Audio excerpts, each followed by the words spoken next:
Welcome back to another technical deep dive here in the debug zone.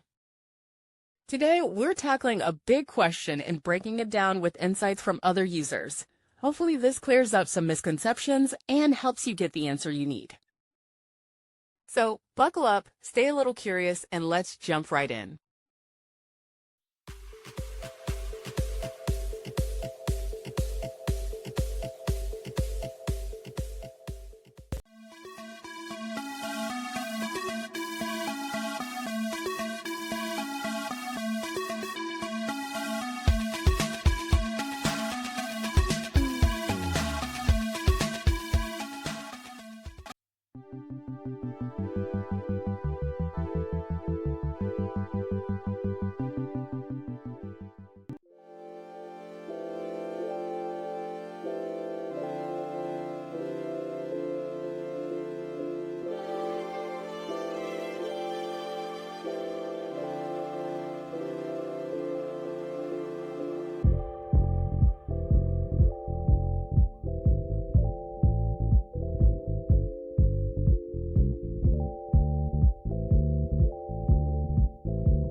And that's a wrap.